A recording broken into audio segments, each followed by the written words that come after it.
চারদিকে ঘন কুয়াশা, হাত বাড়ালে হাত দেখা যাচ্ছে না। নদীর পানি স্থির, যেন কালো কাচ। মাঝে মধ্যে দূরে কোনো জলজ প্রাণীর ঘাই মারার ছপ ছপ শব্দ শোনা যাচ্ছে।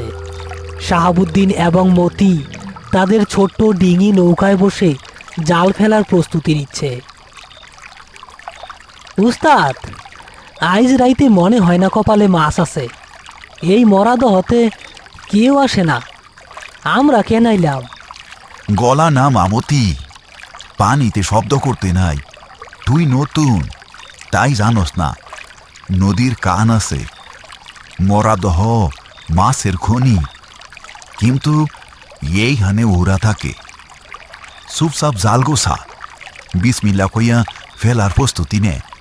ওরা মানে? উস্তাদ, আপনি কি ওই পাগল হাসুর কথা বিশ্বাস করলেন? ঘাটে আসার সময় বেটা কেমন চোখ উল্টায়া কইল, যাইস না, লাল লণ্ঠন জ্বলবো। আরে পাগল ছাগলের কথায় কান দিলে কি পেট চলবো উস্তাদ? হাসুরে আমি ৩০ বছর ধইরা চিনি। ও পাগল, কিন্তু মিথ্যা কথা কয় না। গত আমাবস্যায় ও মানা করছিল করিম মাঝিরে। করিম শুনে নাই। পরের দিন করিমের লাশ ভাসছে এই দহে। চোখ দুইটা কে জানি উপরায়ানি ছিল। হাসুর কথা ফালাবি না। আর এই দহের ইতিহাস তো জানোস। ইতিহাস দিয়া কি করবো? মাছ পাইলে বেচমু, না পাইলে বাড়ি যাবো। সাবধানে কথা কো। গ্রামের মুরব্বীরা কয় বহু বছর আগে এক নতুন বউ বাসর রাইতে নৌকা ডুবি লইয়া এইখানে মারা গেছিল। তার হাতে ছিল একটা লাল লণ্ঠন। সে আজও সেই আলো দিয়া পানির তলে তার স্বামীরে খুঁজে। মরাবহ শান্ত দেখা যায়, কিন্তু এর তলে তুফান চলে। দূর উস্তাদ, আপনার এইসব কিচ্ছা কাহিনী শুনলে তো মাছও ডরাইয়া পালাইব। আমি জোয়ান মানুষ, আমার শরীরের রক্ত গরম। ভূত প্রেত আমার ছায়াও মারায় না। আপনি হুকুম দেন, জালটা ফেলি। বড় একটা বোয়াল পাইলে কাইল সকালে বাজারে ধুম পইরে যাইব। হ্যাঁ, তোর সাহস আছে, কিন্তু বিশ্বাস নাই। নদীতে বিশ্বাস লাগে রে পাগল। নে, আল্লাহরে ডাক। আর মনে রাখবি, যদি পানির নিচে কোনো আলো দেখস বা নুপুরের শব্দ শুনস, তাকাবি না। সোজা বইটা বাইয়া ডাঙায় উঠবি। আচ্ছা আচ্ছা, ঠিক আছে। বিসমিল্লাহ। মতি উঠে দাঁড়ালো জাল ফেলার জন্য। কুয়াশার কারণে পানি দেখা যাচ্ছে না ঠিক মতো। মনে হচ্ছে অন্ধকারের গহ্বরে জাল ফেলছে। মতি জালটা ছুঁড়ে মারল। ঝপ করে একটা ভারী শব্দ হলো। পানির ঢেউগুলো নৌকায় এসে লাগলো। চারপাশটা হঠাৎ অস্বাভাবিক রকম নিস্তব্ধ হয়ে গেল। এমনকি দূরের ঝিঝি পোকারাও ডাকা বন্ধ করে দিল।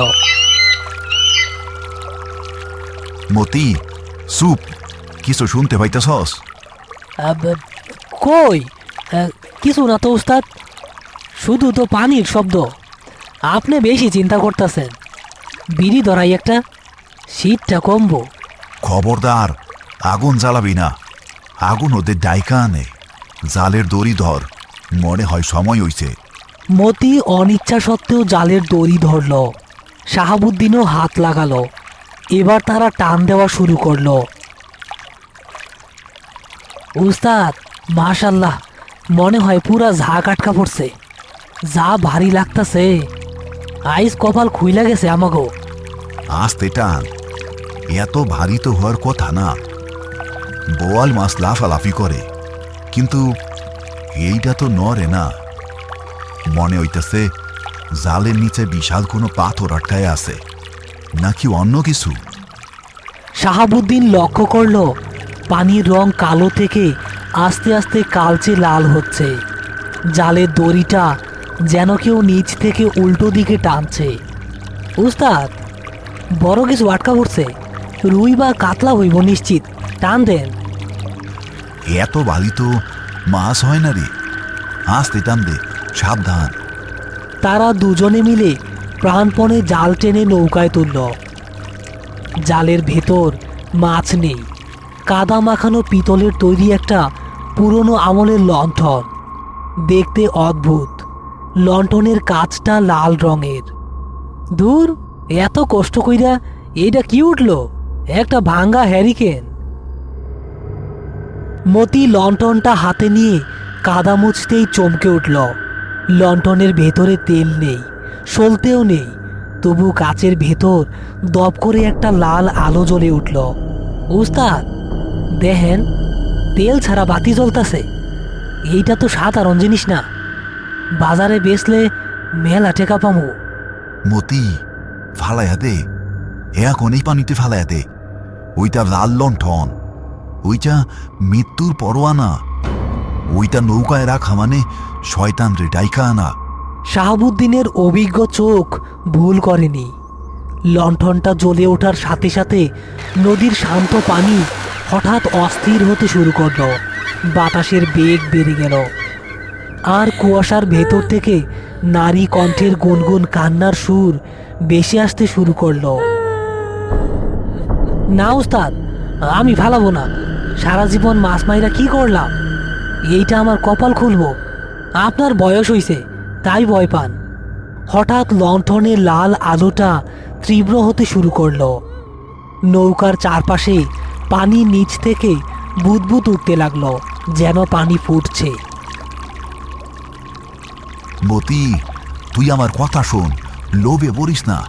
ওই দেখ, কুয়াশার মধ্যে কি যেন দেখা যায়। শাহাবুদ্দিন আঙুল দিয়ে দেখালো। কুয়াশা ভেদ করে একটা সাদা শাড়ি পরা অবয়ব পানির উপর দিয়ে হেঁটে নৌকার দিকে আসছে। তার মুখ দেখা যাচ্ছে না, শুধু লম্বা ভেজা চুল আর হাতে একজোড়া শাখা। আমার লণ্ঠন, আমার লণ্ঠনটা কই? ফিরাই দে, আমার লণ্ঠনটা ফিরাই দে। কে কে কথা কয়? কাছে আসবি না কইলাম। আমার হাতে বইটা আছে কিন্তু। মতির বোকামি তাকে শেষ সীমানায় নিয়ে এসেছে। সে খেয়াল করেনি লণ্ঠনটা এখন আগুনের মতো গরম হতে শুরু করেছে, আর সেই ছায়ামূর্তি এখন নৌকার একদম কাছে। তার হাত নৌকার কিনারায়। নৌকাটা হঠাৎ একপাশে কাত হয়ে গেল। মনে হলো পানির নিচ থেকে কেউ নৌকাটা ধরে কাঁপাচ্ছে। মতি, লণ্ঠন ফালা, নইলে নইলে আমরা জ্যান্ত কবর হয়ে যাবো আজকা পানিতেই। আহ উস্তাদ, উস্তাদ, আমি আমি লণ্ঠন ফালাইতে পারতাছি না। আমার হাত পুইরা যাইতাছে। উস্তাদ, বাঁচান, বাঁচান উস্তাদ। নৌকাটা প্রচণ্ডভাবে দুলছে। পানির নিচ থেকে উঠে আসা পচা হাতটা মতির পা ধরে টেনে পানির দিকে নামাচ্ছে। মতি অর্ধেক শরীরে নৌকার বাইরে ঝুলে আছে। তার ডান হাতের সেই লণ্ঠনটা এখন দাও দাও করে জ্বলছে, কিন্তু আগুনটা লাল রঙের। উস্তাদ, উস্তাদ, আমার পা ভাঙা যাইতেছে, আমারে টানতাছে। আল্লাহ রে ডাক মতি, জোরে জোরে ডাক। শয়তানের সাথে গায়ের জোয়ে পারবি না। শাহাবুদ্দিন প্রাণপণে চেষ্টা করছে, কিন্তু অদৃশ্য শক্তিটা অস্বাভাবিক শক্তিশালী। হঠাৎ নৌকার একপাশে পানি ফুঁড়ে সেই সাদা শাড়ি পরা জলপিশাচিনী ভেসে উঠল। তার মুখটা এবার স্পষ্ট দেখা যাচ্ছে। বড় বড় গর্তের মতো চোখ, চামড়া খসে পড়া মুখমণ্ডল, আর সেখান থেকে বের হচ্ছে ঘোলাটে পানি।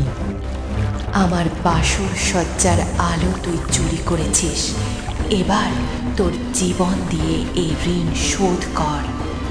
পিশাচিনী তার হাড় ভর্তি হাত বাড়িয়ে দিল মতির গলার দিকে। শাহাবুদ্দিন বুঝতে পারল মতি নিজে লণ্ঠন ছাড়াতে পারবে না। ওটা তার হাতে আঠার মতো লেগে আছে। মতি, ব্যথা পাইলে চিল্লাইবি না, তোর জান বাঁচাইতে হইব। শাহাবুদ্দিন তার হাতের ভারী কাঠের বৈঠাটা তুলল। সে জানে এই লণ্ঠনেই মূল কালপিট। সে বিসমিল্লাহ বলে সজোরে আঘাত করল মতির হাতের কবজির ওপর। আহ উস্তাদ!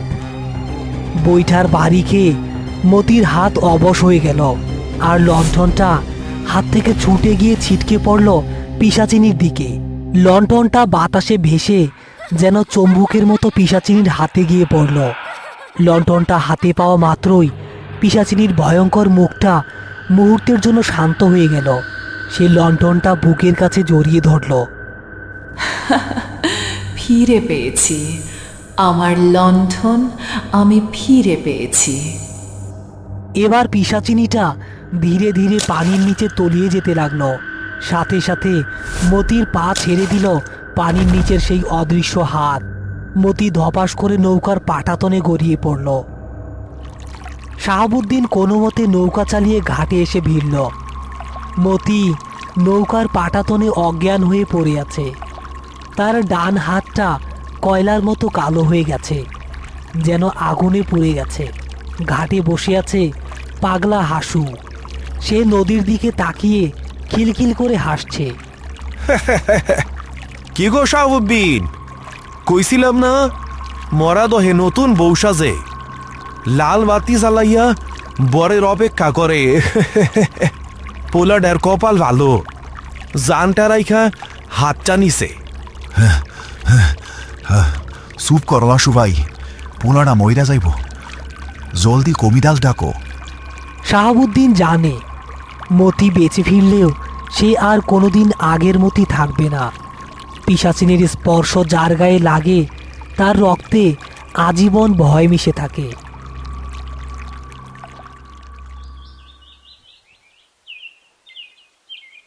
মতি বারান্দায় বসে একদৃষ্টিতে মাটির দিকে তাকিয়ে আছে।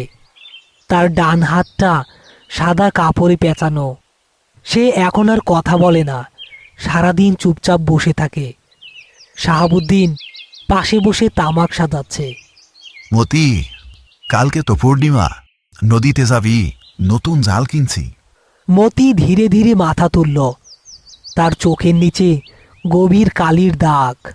উস্তাদ, একটু কানে কানে শোনেন না। হ্যাঁ, কি শুনমু? বল, কি বলবি? পানির নিচে গুনগুন গান গায়, আমারে ডাকে, কয় বাতি তো পাইছি, এখন তেল দিবি না? শাহাবুদ্দিন চমকে উঠল। সে মতির দিকে তাকালো। মতির ব্যান্ডেজ করা হাতের ভেতর থেকে হঠাৎ দপ করে একটা লাল আভা জ্বলে উঠল, ঠিক যেমনটা সেই লণ্ঠনে জ্বলেছিল। শাহাবুদ্দিন বুঝতে পারল লণ্ঠনটা নদীতে ফিরে গেলেও তার অভিশাপ মতির শরীরের ভেতর বাসা বেঁধেছে। মতি এখন সেই লণ্ঠনের সলতে। যে কোনো আমাবস্যা বা পূর্ণিমা রাতে মরাদহ আবার তার শিকার দাবি করবে। হ্যালো প্রিয় বন্ধুরা, আশা করি আজকের ভয়ঙ্কর গল্পটি আপনাদের ভালো লেগেছে। যদি ভিডিওটি দেখে ভয়, রোমাঞ্চ বা মজা পেয়ে থাকেন তাহলে অবশ্যই একটি লাইক দিয়ে আমাদের পাশে থাকুন। এমন আরও নতুন নতুন ভয়ঙ্কর ভূতের কার্টুন ও গল্প সবার আগে পেতে এখনই আমাদের চ্যানেলটি সাবস্ক্রাইব করে রাখুন। আজকের প্রশ্ন, শাহাবুদ্দিন ও মতি যে নদীটাতে মাছ ধরতে গিয়েছিল সে নদীটার নাম কি ছিল? আপনার সঠিক উত্তর ও আপনার নাম কমেন্ট করে লিখুন। যারা আজকের প্রশ্নের সঠিক উত্তর দেবেন তাদের নাম সবার আগে পরের ভিডিওতে মেনশন করা হবে। গত ভিডিওতে সর্বপ্রথম কমেন্ট করেছিলেন কাজল খান, এমডি রিদম ও মেহেদি হাসান।